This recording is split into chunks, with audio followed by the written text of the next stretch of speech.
मनुष्य का सबसे बड़ा दुख यही है कि वह अपने ही मन से हार जाता है। बाहर की दुनिया को जीत लेना आसान है, लेकिन अपने मन को जीतना सबसे कठिन है। ये मन बड़ा चतुर, बड़ा चालाक और बड़ा धोखेबाज है।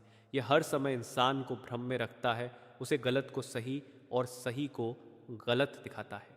प्रेमी सत्संगी के भीतर जब जागृति आती है, तब वह सबसे पहले अपने मन की असलियत को पहचानता है। वह कहता है कि यह मन कुटिल है, यह सीधा नहीं है, यह हर समय मुझे धोखा देता है। यह गुरु के वचन को सुनता तो है, लेकिन मानता नहीं। गुरु एक दिशा बताते हैं और मन दूसरी दिशा में भागता है। यही मनुष्य की सबसे बड़ी विडंबना है कि वह जानता सब कुछ है, समझता भी है, लेकिन करता वह नहीं जो करना चाहिए। सत्संग सुनता है, प्रेरणा लेता है, लेकिन जैसे ही बाहर निकलता है, मन उसे फिर उसी पुराने रास्ते पर ले जाता है। यहीं से सत्संग की असली शुरुआत होती है, जब इंसान अपने दोष को मानता है।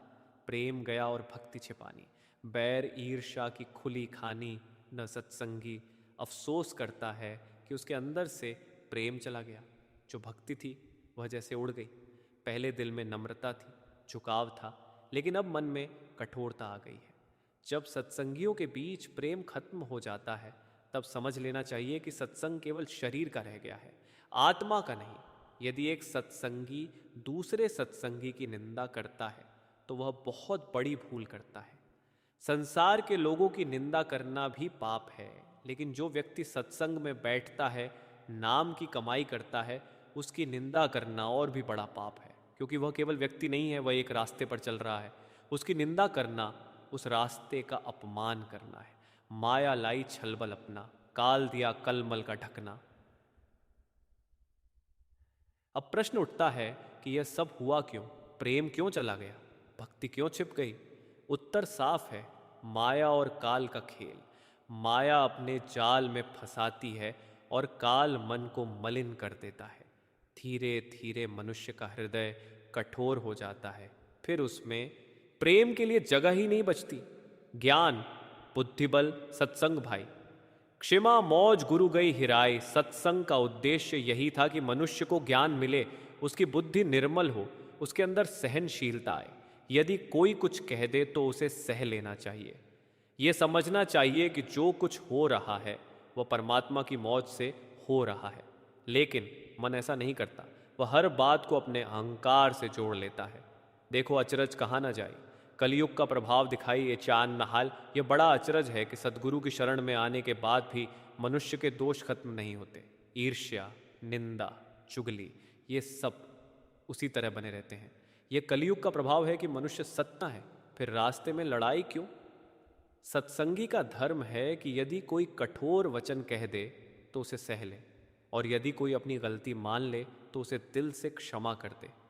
लेकिन मन ऐसा नहीं करता, वह बात को पकड़कर बैठ जाता है, उसे छोड़ता नहीं। यहीं से दूरी बढ़ती है और प्रेम खत्म हो जाता है। काल दाव अपना यो खेला, सत्संग में आए कीन हो मेला। काल का खेल बहुत सूक्ष्म है, वह बाहर से नहीं आता, वह मन के अंदर बैठकर काम करता है। वह सत्संग में भी शांति से नहीं बैठने देता, सेवा में घुस बैठ कर आए। और तरह कोई घात न पाई, और जब इंसान सेवा करता है तो वहाँ भी मन अपना खेल शुरू कर देता है। कभी तुलना, कभी अहंकार, कभी ईर्ष्या, इन सब के माध्यम से वह इंसान को गिराता है। सेवा जो आत्मा को ऊंचा उठाने का माध्यम थी, वही कभी कभी गिरावट का कारण बन जाती है। गुरु ताड़े सत्संगी झींकें, काल लगाई ऐसी लीकें। जब सद्गुरु किसी को समझाते हैं, रोकते हैं, तो यह उनकी दया होती है, लेकिन मनुष्य उसे अपमान समझ लेता है। यदि वह जवाब देता है, गुस्सा करता है, तो समझ लेना चाहिए कि वह गुरु का नहीं, मन का अनुसरण कर रहा है। सच्चा सत्संगी वही है जो कहे, हाँ गलती मेरी है, मैं इसे सुधारूंगा। गुरु समझावें, सीख न माने, मन मत अपनी फिर थाने। मनुष्य का सबसे बड़ा दोष यही है कि वह अपनी गलती मानता नहीं, वह हर बार अपनी बात को सही ठहराता है। लेकिन संतों का वचन कभी गलत नहीं होता, जो उनके वचन के विरुद्ध चलता है वह दुख ही पाता है। एक प्रसंग आता है कि एक व्यक्ति गुरु के पास रहा, सेवा भी की, लेकिन जब परीक्षा आई तो वह गिर गया। इससे यही सीख मिलती है कि केवल पास रहना काफ़ी नहीं, आज्ञा मानना जरूरी है। मनुष्य गुरु को दोष देता है और खुद को सही मानता है। यहीं से पतन शुरू होता है। गुरु को देवें दोष लगाए, फिर 84 भरमाए।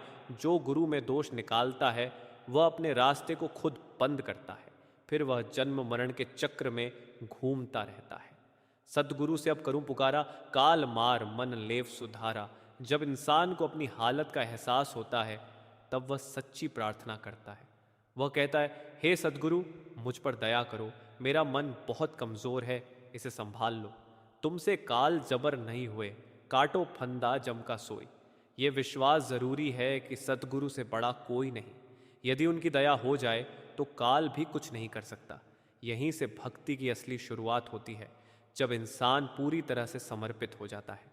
तुम्हारे चरण प्रीत होए गाढ़ी, सत्संगियन मन शुद्धता बाढ़ी। फान जब शिष्य सच्चे दिल से पुकार करता है तब उसके अंदर एक नई शुरुआत होती है।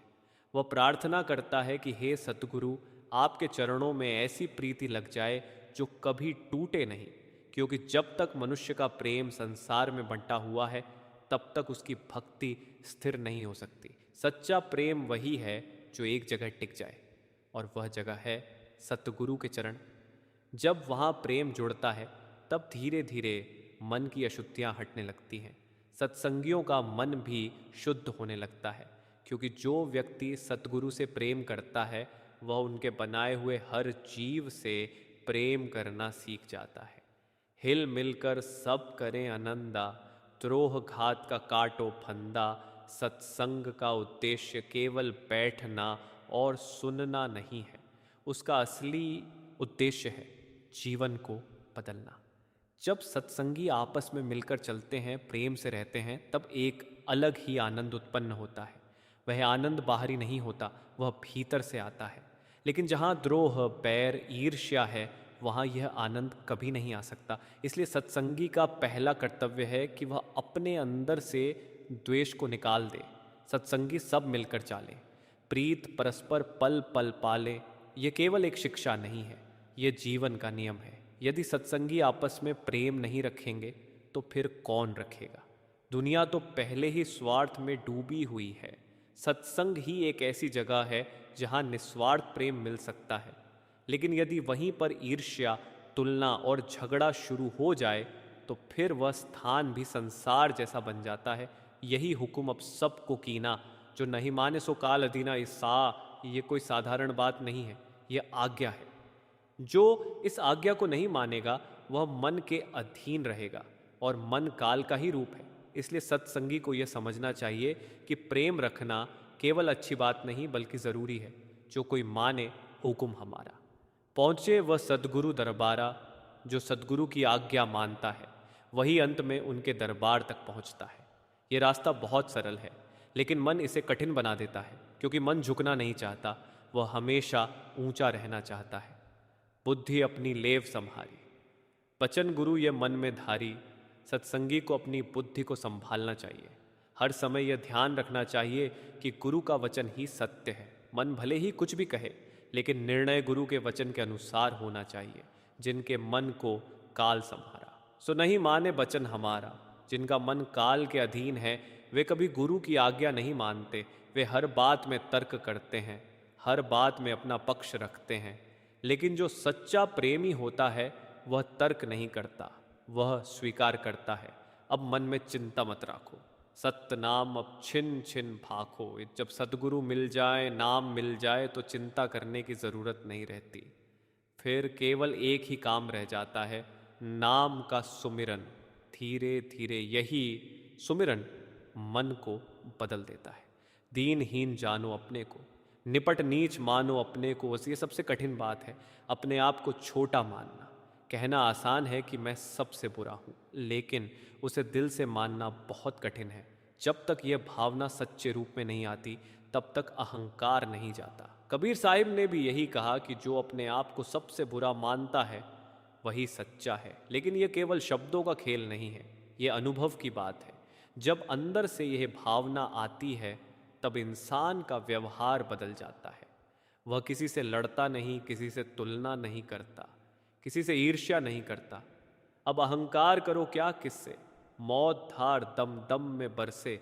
जब हर पल मृत्यु सामने खड़ी है, तब अहंकार किस बात का? ये शरीर टिकने वाला नहीं है, आज है कल नहीं रहेगा। फिर क्यों मनुष्य अपने आप को बड़ा समझता है? ये समझ आ जाए तो आधी समस्या वहीं खत्म हो जाती है। जैसे जग में महाभिखारी, दीन गरीबी उन सब थारी, एक भिखारी का उदाहरण दिया जाता है। वह हर किसी के सामने झुकता है, हर किसी की बात सह लेता है। लोग उसे कुछ भी कहें, वह जवाब नहीं देता। क्यों? क्योंकि उसे पता है कि उसे मांगना है। अब सत्संगी को सोचना चाहिए, उसे क्या मिला है? उसे नाम मिला है, सद्गुरु मिला है। फिर उसका मन उस भिखारी जितना भी दीन क्यों नहीं? कोई उसको कुछ कह लेवे, मन को अपने जरा न देवे। यदि कोई कुछ कह दे तो उसे दिल पर नहीं लेना चाहिए। यही असली परीक्षा है। सत्संग में बैठना आसान है, लेकिन व्यवहार में उसे उतारना कठिन है। तुम सत्संग कर क्या फल पाया, उनका सा भी मन न बनाया। यदि सत्संग करने के बाद भी मन नहीं बदला तो फिर क्या पाया? ये सवाल हर सत्संगी को अपने आप से पूछना चाहिए। अब ऐसा तुम्हें करना चाहिए, अपने मन अधीनी धरिए। मन को अपने अधीन करना है, न कि उसके अधीन होना है। ये काम धीरे धीरे होता है, एक दिन में नहीं, लेकिन प्रयास करना ज़रूरी है। हा खाओ चरण पखालो, आपस में तुम हिल मिल चालो। यदि किसी से गलती हो जाए तो पछतावा होना चाहिए, दिल से माफ़ी मांगनी चाहिए और फिर उस बात को वहीं ख़त्म कर देना चाहिए। जो कोई जिससे रूठे भाई, सोई तिसको ले मनाई। यदि कोई रूठ जाए तो उसे मनाना चाहिए। यह नहीं सोचना चाहिए कि गलती उसकी है, वह खुद आएगा। सच्चा प्रेम वही है जो झुकता है, हाथ जोड़ बहु विनती करे, करे खुशामद चरणन पड़े। यदि सामने वाला न माने तो और झुकना चाहिए, क्योंकि यहाँ जीतने की नहीं, संबंध बचाने की बात है। इतने पै जो माने ना ही। गुनहगार सतगुरु का भाई, यदि कोई इतना सब करने के बाद भी न माने तो वह खुद जिम्मेदार है, लेकिन जिसने प्रयास किया उसका कर्तव्य पूरा हो गया। जलन ईर्ष्या जिस घटाई, वह दुख कसे जाए न साई। ईर्ष्या सबसे बड़ा जहर है, ये धीरे धीरे अंदर से इंसान को जलाती है। और सबसे बड़ी बात, जिससे ईर्ष्या होती है उसे कोई फर्क नहीं पड़ता, नुकसान खुद का होता है। कर विवेक मन को समझावे, या सद्गुरु की दया समावे। इसका उपाय क्या है? या तो विवेक से समझाओ या सद्गुरु की दया मांगो। दो ही रास्ते हैं।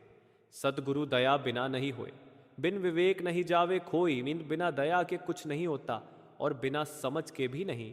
दोनों का मिलना जरूरी है। जो सद्गुरु निज दया विचारें, तब यह दुर्मद मन से टारें।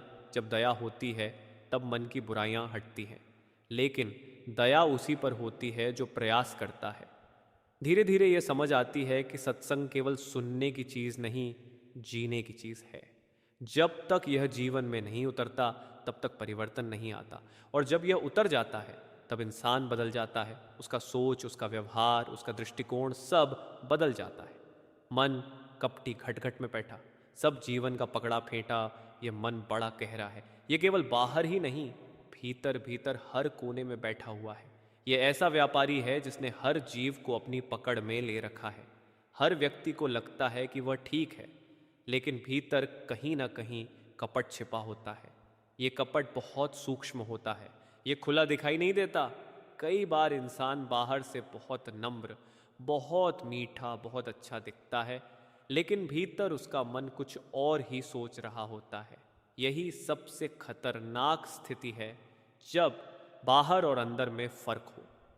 कर सत्संग भव भाव बसावे, गुरु की दया कपट नस जावे। सत्संग का असली उद्देश्य यही है कि यह कपट धीरे धीरे खत्म हो।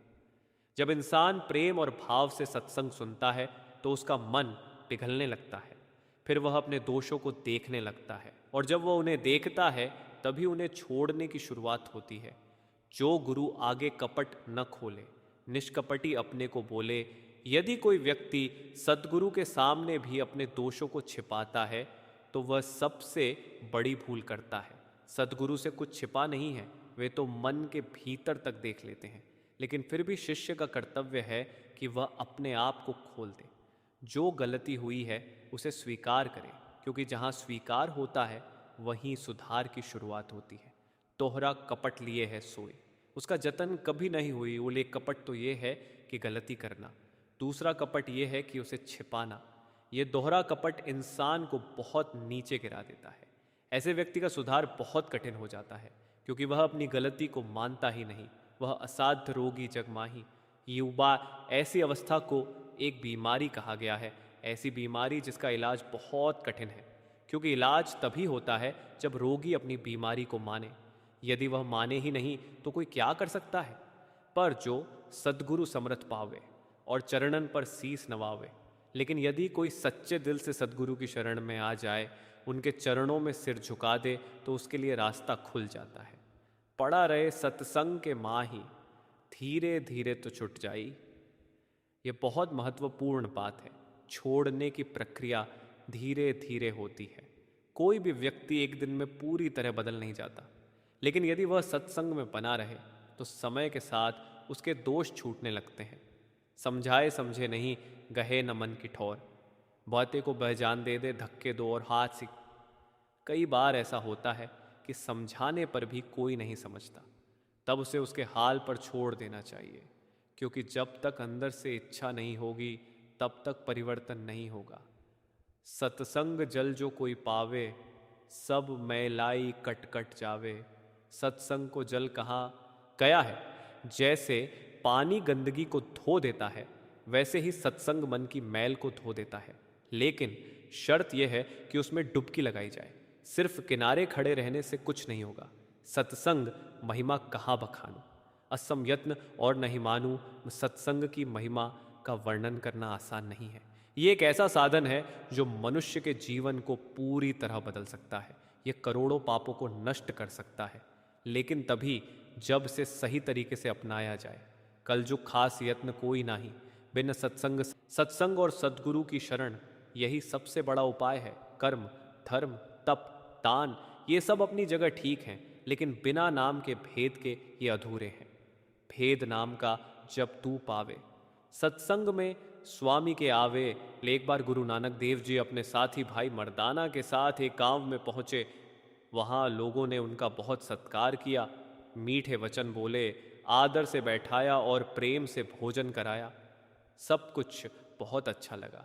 जब वे वहां से जाने लगे तो गुरु नानक देव जी ने उस गांव के लोगों से कहा, तुम सब यहीं बसे रहो, कहीं मत जाना।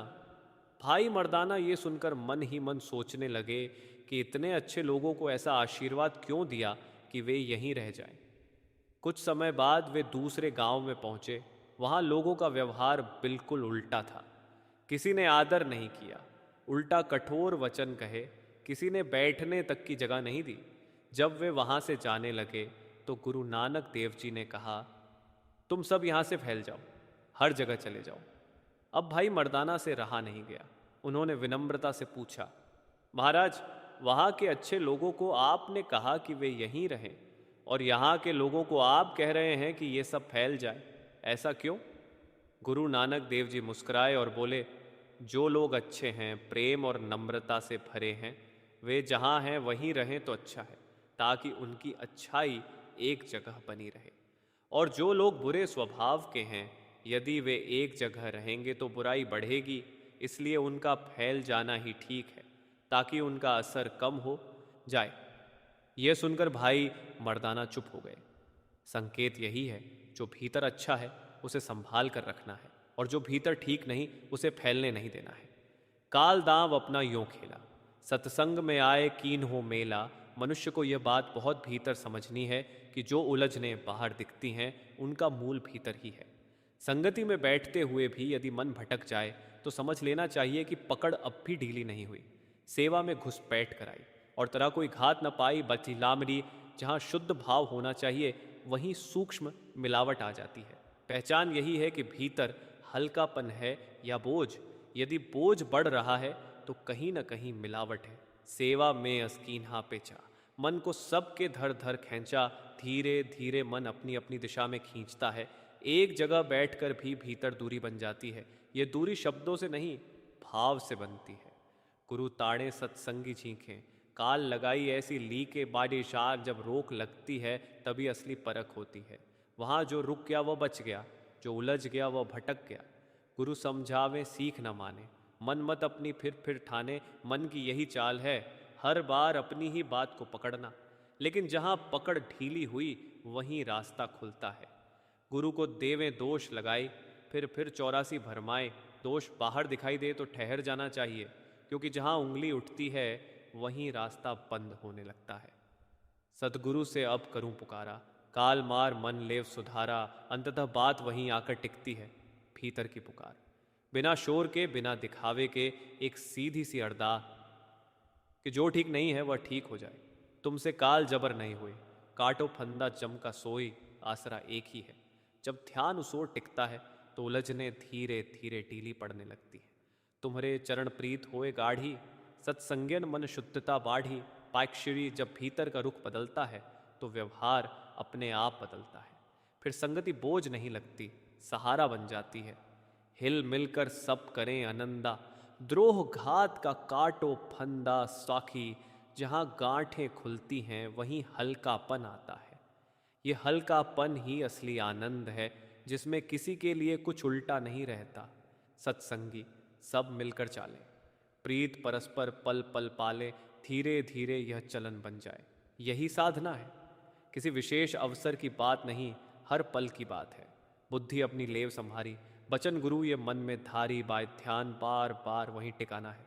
बाहर की नहीं, भीतर की दिशा संभालनी है। अब मन में चिंता मत राखो, सत्य नाम अब छिन छिन भाखो। जहाँ सहारा मिल गया वहाँ चिंता का स्थान नहीं रहता। फिर बात सरल हो जाती है, जितना बन पड़े उतना याद। दीनहीन जानो अपने को, निपट नीच मानो अपने को। यहीं आकर बात पूरी होती है। ऊपर से नहीं, भीतर से हल्का होना, यही असली झुकाव है। अब अहंकार करो क्या किससे, मौत धार दम दम में बरसे। जब ठहर कर देखा जाए तो सब क्षणिक है। फिर पकड़ अपने आप ढीली पड़ने लगती है, जैसे जग में महाभिखारी। तीन गरीबी उन सब धारी, जो बिना प्रतिक्रिया के सहले वही सीख लेता है। जो पकड़ कर बैठा रहे वही उलझा रहता है। अब ऐसा तुम्हें करना चाहिए। अपने मन अधीनी धरिए, बात खुलकर कहने की नहीं, धीरे धीरे करने की है। जहाँ ध्यान गया वहीं परिवर्तन शुरू हुआ। हाहा खाओ, चरण पखालो, आपस में तुम हिल मिल चालो। यदि कहीं खटास आ जाए तो उसे वहीं धो देना चाहिए। देर करने से वह जम जाती है।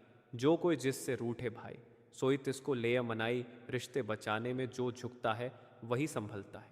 कर विवेक मन को समझावे, या सद्गुरु की दया समावे। अंत में दोनों ही सहारा बनते हैं, समझ और दया। जहाँ दोनों मिले वहाँ राह साफ हो जाती है। सत्संग जल जो कोई पावे, सब मैलाई कट कट जावे। धीरे धीरे बिना शोर के भीतर सफाई होती रहती है। सत्संग महिमा कहा बखानू, असम यत्न और नहीं मानू। बात कहने से नहीं, करने से समझ आती है। अंत में यही बात ठहरती है, जो जैसा है वैसा ही भीतर देख ले, और जहाँ तक बन पड़े वहीं से ठीक करना शुरू कर दे। बाकी जो होना है वह अपने समय पर अपने आप होता जाता है।